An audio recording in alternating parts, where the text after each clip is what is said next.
આજની ધર્મકથા. પ્રણામ. કનકરથ એક એવો રાજકુમાર કે જે રાજકુમાર એના યૌવનની પળોમાં પણ એની નિર્દોષતાને, એના સંસ્કારોને, એના ઘડતરને ન્યાય આપી રહ્યો છે. જે ઉંમરની અંદરમાં આવેગો આવી જાય એ સહજ છે, વિષયો પ્રત્યે આકર્ષણ થાય એ સહજ છે. એ ઉંમરમાં પણ જ્યારે એ પોતાના લગ્નના પ્રસ્તાવ વિશે સાંભળે છે ત્યારે એના મનની અંદરમાં એ આકર્ષણ એટલું બધું ગાઢ નથી બનતું કે એના મન પર એ છવાઈ જાય. એ આ ઘટનાને પણ જ્યારે સંવેદે છે,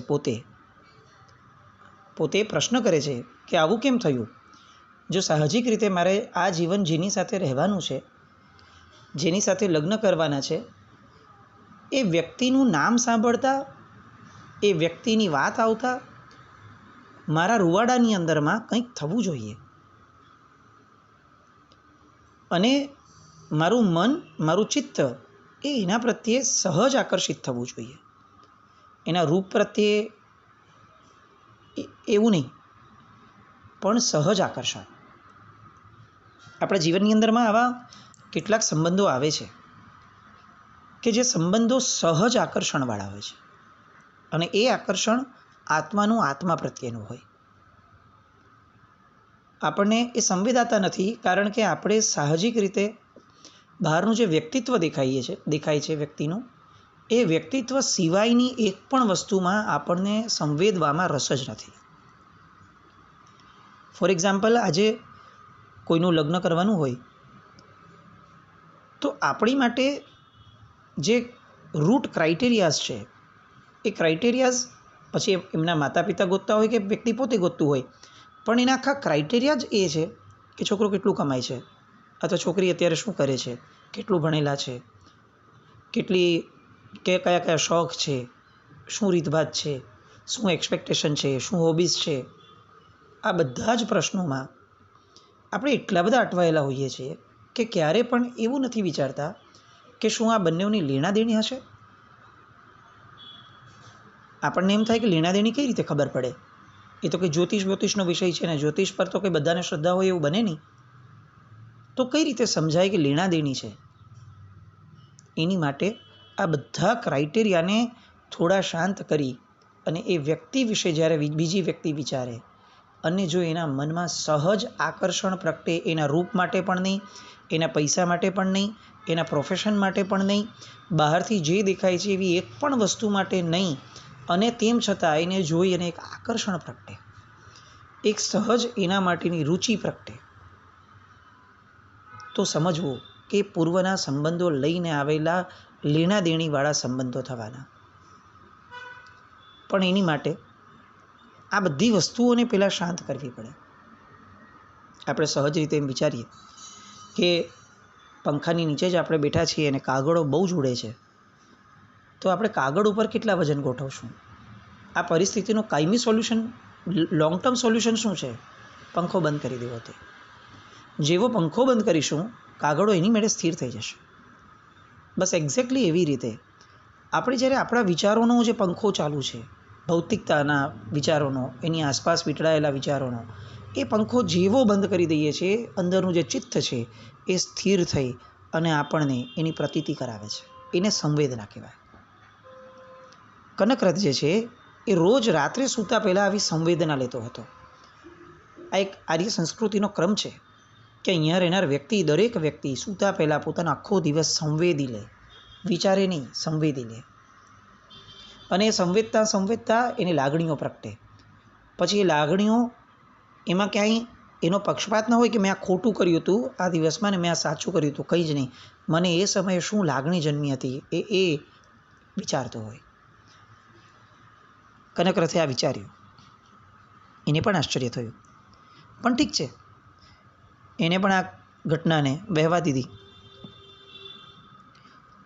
હવે બીજે દિવસે સવારે કનકરથના માતાએ એમના પિતાને કહી દીધું કે આવી રીતે કનકરથ તો તૈયાર છે અને પિતાજીએ પણ બોલાવીને કીધું કે કનકરથ, તારે રૂક્મિણી સાથે લગ્ન કરવાના છે અને એ માટે તારે સૈન્યના કાફલા સાથે એક વ્યવસ્થિત જાહો જલાલી સાથે એમને લેવા કાવેરી રાજ્યની અંદરમાં જવાનું છે.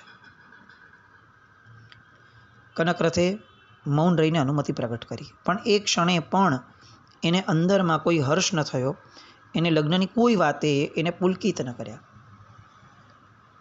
કાવેરી જવાની તૈયારીઓ શરૂ થઈ ગઈ. માતા તો બહુ જ હર્ષિત હતી. બધાને કહેવાનું શરૂ કર્યું અને ધીરે ધીરે રાજમહેલમાં, રાજધાનીમાં વાયુવેગે સમાચાર પ્રસરી ગયા. સર્વત્ર ઉત્સવનું અને ઉત્સાહનું વાતાવરણ જામી ગયું. બધા જ લોકો આ યૌવન વયમાં પ્રવેશેલા કનકરથની સામે જોઈને હસવા લાગતા. એટલે હાસ્ય સ્વરૂપે નહીં, પણ આ યૌવન ફૂટ્યું અને લગ્ન થવાના આ વાતની એક સામાન્ય એક પ્રતિભાવની ધારામાં લોકો એને જોવા લાગ્યા.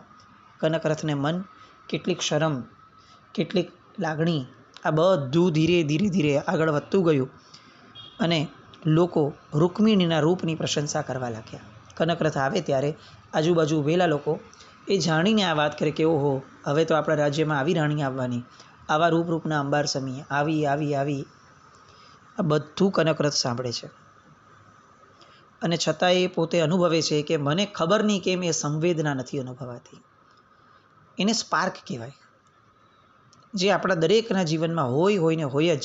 એ કેટલો અનુભવાય એની માટે આપણે કેટલાક બાહ્ય મનને શાંત કરતાં આપણને આવડવું જોઈએ. પિતાજીએ પણ મિત્ર રાજાઓને, સ્નેહી સ્વજનોને બધાને સમાચાર આપવાના શરૂ કર્યા. રાજપુરુષોને રવાના કર્યા બધાને સમાચાર આપવા.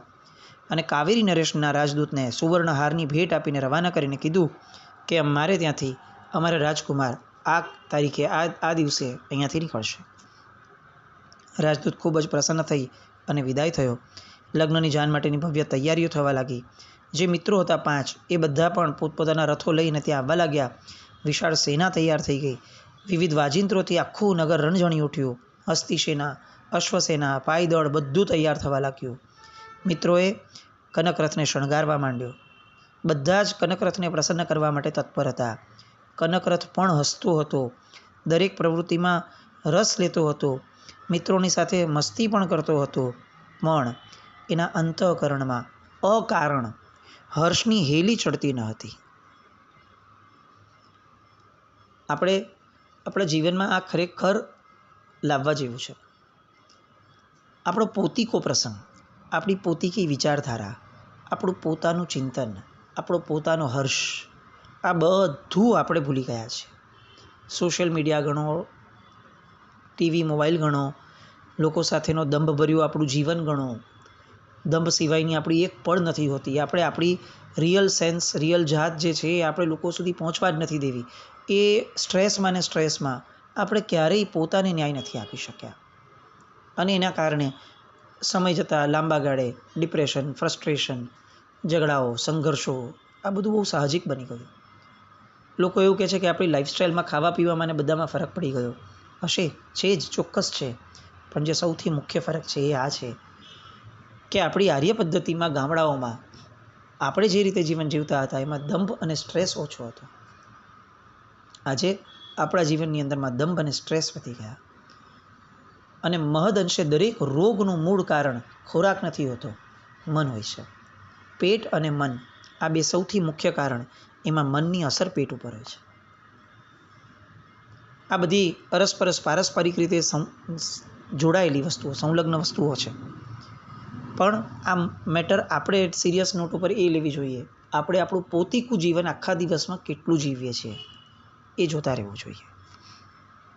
દબદબા સાથે શુભ મુહૂર્તે કાવેરી તરફ અહીંયાથી કનકરથે પ્રયાણ કર્યું. ઉત્તર દિશામાં અનવરત એ પ્રયાણ ચાલી રહ્યું છે. પ્રકૃતિએ પણ જાણે શણગાર સજ્યા હોય એવી ઋતુઓ, બધી દિશાઓ ઉજ્જવળ વસ્ત્રમાં જાણે શોભી રહી હોય. મંદ મંદ સમીર, મધુર મધુર પુષ્પરાગની સુવાસ, આ બધું આ જાનમાં જોડાયેલા દરેક વ્યક્તિના તન મનને એ આનંદથી ભરી રહ્યા હતા. વનવાસી પશુઓ પણ આ કાફલાની સામે દૂર જઈ અને ટગર ટગર જોતા હતા. વિહંગમાં ઉડતા મુક્ત મને ઉડી રહેલા પક્ષીઓ એ પણ જાણે આ કાફલાને, લાંબા કાફલાને જોઈ રહ્યા હતા. પડાવ માટે આગળ જતાં એક સુયોગ્ય મેદાન મળ્યું. અને ત્યાં પહેલો પડાવ પડ્યો. એક વિશાળ છાવણી ઊભી થઈ ગઈ. બધા મિત્રો સાથે કનકરથ આસપાસના પ્રદેશમાં નીકળી પડ્યા નિસર્ગનું સૌંદર્ય માણવા માટે. વનરાજીનો પ્રદેશ હતો, રાજ્યની સીમાનો પ્રદેશ હતો. ક્યારે પણ કનકરથ આ પ્રદેશમાં આવ્યા ન હતા. એમણે પૂછ્યું કે આ તો કેટલો સોહામણો પ્રદેશ છે. અને ત્યારે લોકોએ કીધું કે આ તો હજી કંઈક ઓછો છે. સોહામણો પ્રદેશ ખરેખર તો આગળ આવશે કે જ્યારે આપણે કાવેરીના માર્ગે મધ્યપ્રદેશ જે કહેવાય, જે મધ્યમાં આવશે આપણા રાજ્યની પછીથી, એ પ્રદેશોમાં જ્યારે જશો ત્યાં નદીઓ, સરોવરો, બાગ બગીચાઓનો આખો પ્રદેશ આવશે. અને વાત ચાલે છે કે કુમાર આપણે અહીંયાથી 10 કોસ આગળ જ્યારે જશું એટલે એક અટવી આવશે. એ અટવીનો જે પ્રદેશ છે એ પ્રદેશના રાજાનું નામ અરિદમન રાજા છે. આ અરિદમન રાજા જે છે એ સાહજિક રીતે આપણા રાજ્યનો શત્રુ રાજા છે. એની સાથે આપણા પિતાજીએ, આપણા રાજાએ કોઈ બગાડ્યું નથી કંઈ જ, પણ તેમ છતાં એ હંમેશા આપણા રાજાનો વૈરી રહ્યો છે, આપણા રાજ્યનો વૈરી રહ્યો છે. જે વ્યક્તિ અહીંયાથી પસાર થતા હોય એ દરેક વ્યક્તિના બાબતમાં જ્યારે એને ખબર પડે કે એ આપણા રાજ્યનો છે તો એ ચોક્કસ એને કનડગત કરતો હોય છે. આપણે આ વખતે જોવું છે કે આ નિષ્પ્રયોજન શત્રુતા એને એ કંઈ આ વખતે અડતો નથી ને, એ આપણે જોવાનું રહેશે. રાજકુમાર કનકરથને પણ ખબર હતી કે આ અરિદમન સાથે તો સંબંધો બગડેલા છે, એ વાત મેં પણ સાંભળી છે. વાતચીત ચાલતી હતી, ભોજનનો સમય થયો, પડાવમાં પહોંચ્યા, સાથે બેસીને બધાએ ભોજન કર્યું. આગળ પ્રયાણ કરવાનો આદેશ થયો, આગળ ચાલ્યા. અટવી થોડીક શરૂ થઈ, ત્યાં સૂર્યાસ્તનો સમય નજીક આવ્યો એટલે ત્યાં ને ત્યાં જ એક નાનકડા નગર જેવું વસાવી દીધું. આખી છાવણી જેવું થઈ ગયું. ચારે બાજુ મશાલ પેટાવી હતી અને સુરક્ષાનો આખો પ્રબંધ કરેલો હતો. રાત પ્રસન્નતાથી વીતી. વહેલી સવારે પ્રયાણ આરંભ્યું. અટવી આખી પસાર થઈ અને પછીથી એક પડાવ આવ્યો. ત્યાં પડાવ નાખવામાં આવ્યો. દૈનિક કાર્યો પૂરા કરવામાં આવ્યા. એક સુંદર અશોક વૃક્ષની છાયામાં સિંહાસન જેવું જે એક આસન હતું એની ઉપર કનકરથ બેઠા છે. ભવિષ્યના જીવનના વિચારોમાં ખોવાયા છે. ભૂતકાળની સ્મૃતિઓ એ જેમ મનુષ્યને ગમે એવી રીતે ભવિષ્યની કલ્પનાઓ પણ મનુષ્યને ગમતી હોય છે. મનુષ્યના જીવનની એક સૌથી મોટી એના મનની ખામી છે કે એને વર્તમાન સિવાય દરેક કાળની અંદરમાં રહેવાની અતિશય ઈચ્છા અને એનો ગમો હોય છે. એ અકારણ ભૂતકાળને વાગોળી રાખતો હોય, એ અકારણ એના ભવિષ્યની કલ્પનાઓમાં રહેતો હોય. એને જે રીતે જેવો મૂડ ક્રિએટ કરવો છે એ રીતે એ આગળ વધતો હોય. એને ખબર છે કે હું વગર કારણે ચિંતા કરું છું ભવિષ્યની, પણ તેમ છતાં એનું મન એ જ દિશામાં વધુ ને વધુ એને આગળ વધારતું રહે. એને ખબર છે કે આ ભૂતકાળની વાતોના કારણે હું કેટલીક વ્યગ્રતા અનુભવું છું એવા પ્રસંગો યાદ કરીને, તો પણ એ સારા પ્રસંગો તરફ પોતાના મનને ન વાળતા, વર્તમાન તરફ પોતાના મનને ન વાળતા એ ભૂતકાળની યાદોમાં જ વયો રહે છે. આ મન એટલું બધું ચંચળ છે કે એને સ્થિર થવું એ પાલવતું જ નથી. અને વર્તમાન અવસ્થા એ સ્થિર અવસ્થા છે એટલે એ વર્તમાન સિવાયના બંને કાળમાં સતત વહેતું રહે છે અને મનુષ્યને બહાવે રાખે છે. આ રીતની બધી કલ્પનાઓ ચાલતી હતી. કનકરથને ત્યાં અચાનક પ્રતિહારી આવ્યો અને એને કીધું કે મહારાજ કુમાર, કોઈ એક રાજદૂત આપના દર્શન માટે આવ્યો છે. આવવા દો એને, કનકરથે કહ્યું. અને કેટલીક ક્ષણોની અંદરમાં એક રાજદૂત આવ્યો.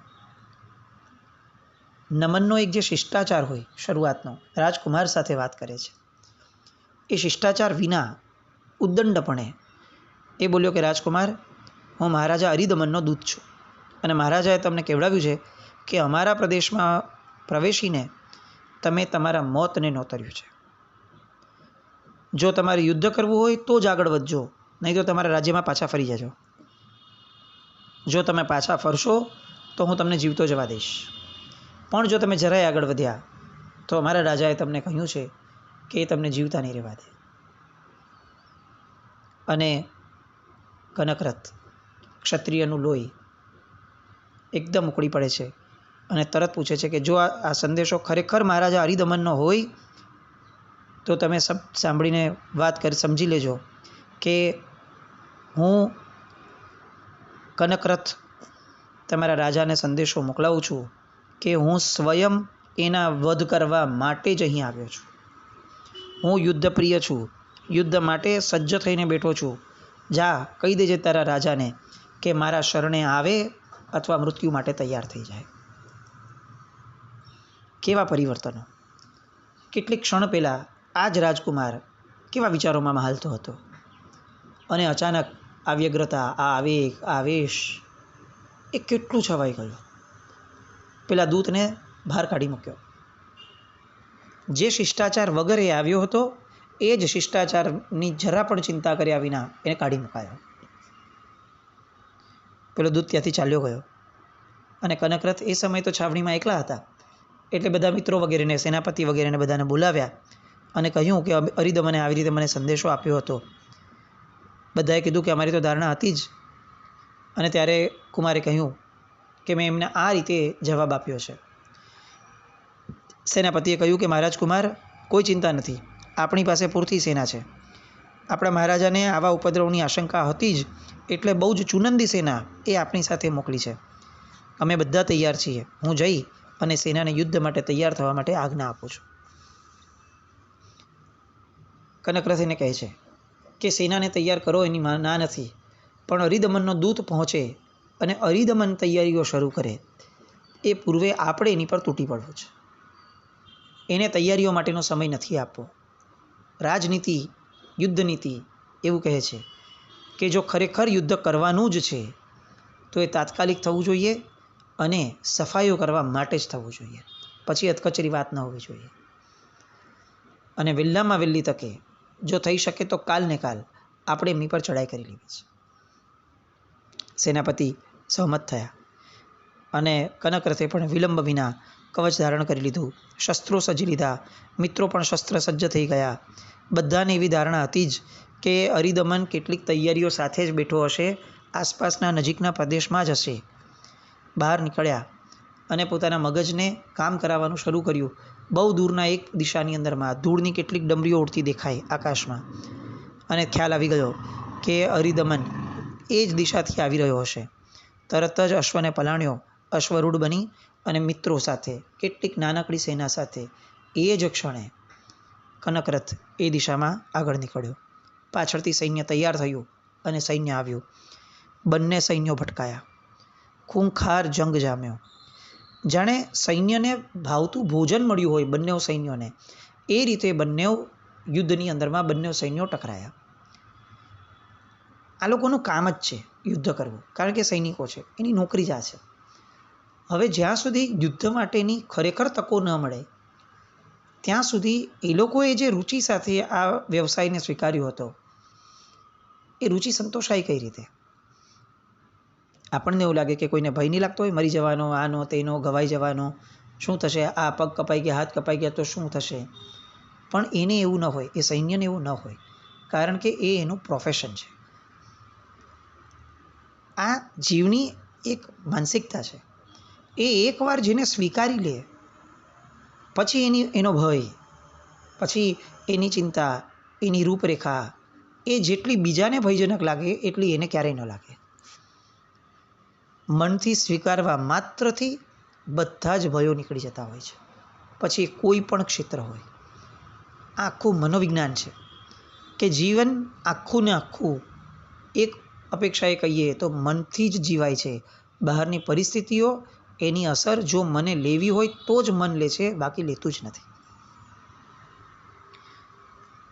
બધા જ પૂરા જનૂનથી એકબીજાને કાપી રહ્યા હતા, ટકરાઈ રહ્યા હતા. અને આ બાજુ કનકરથે જોયું કે આ સેના આમને આમ લડતી રહેશે, પણ આ બધાનો નાયક અરિદમન ક્યાં છે? હું સીધો ત્યાં જાઉં અને એની સાથે યુદ્ધ શરૂ કરું, કારણ કે મૂળ તો અરિદમન પકડાયો અથવા હણાયો એટલે વાત પૂરી થઈ ગઈ. અને અરિદમનની નજીક પહોંચ્યો કનકરથ. અરિદમનને પડકાર્યો, અરે કાયર, હું કનકરથ છું, તારી સામે ઊભો છું, આવ મારી સાથે યુદ્ધ કર. અને આવો પડકાર ફેંકી અને અરિદમન હજી કંઈક વિચારી અને એને પ્રત્યુત્તર આપે અથવા એના પ્રત્યુત્તરનો એની વાતનો પડઘો પાડવા માટે આગળ વધે એ પહેલાં જ કનકરથ એની ઉપર છલાંગ મારીને કૂદ્યો, તૂટી પડ્યો. અને સીધો એની તલવારના એક બરાબર ઘા કરવાપૂર્વક, એના સારથીને મારવાપૂર્વક અરિદમનના ગળા ઉપર એમણે તલવાર રાખી દીધી. અરિદમનને કેદ કર્યો. અરિદમન પકડાયો. સેનામાં નાસભાગ થઈ ગઈ. લોકો ભાગ્યા, ભયભીત થયા. જાહેરાત થઈ કે તમારો રાજા પકડાઈ ગયો છે, યુદ્ધ અહીંયા પૂરું થયું છે. અમારા તરફથી હવે જેટલા બચ્યા છે બધાને અભયદાન છે. અને રાજાને લાકડાના પાંજરાની પેટીમાં પૂરી અને સાથે પોતાની છાવણીમાં લઈ ગયા. આ યુદ્ધ જે લડાયું એ પછીથી જે ઘટના બની અરિદમન અને કનકરથ વચ્ચે, હું એવું માનું છું કે આપણે આપણા જીવનમાં સાંભળેલી વાર્તાઓ, આપણે આપણા જીવનમાં વાંચેલી કથાઓ, આમાં ક્યાંય આવી રીતની કથા સાંભળવા નહીં મળી હોય જે કથા હવે પછી આ બંને વચ્ચે ઘટવાની છે. અદ્ભુત કહી શકાય એ રીતે આ બંને વચ્ચે હવે સંવાદો થવાના છે. હવે કેટલીક ઘટનાઓ થવાની છે કે જે ઘટનાઓ આપણને સ્તબ્ધ કરી દેશે. કનકરથ અને અરિદમન આ બંનેનું યુદ્ધ દ્વારા, યુદ્ધના અંતે થયેલું આ મિલન એ હવે આગળ કઈ રીતે ઘટનાના આકારમાં જાય છે એ સાંભળવા આવતીકાલે ફરીથી મળીએ.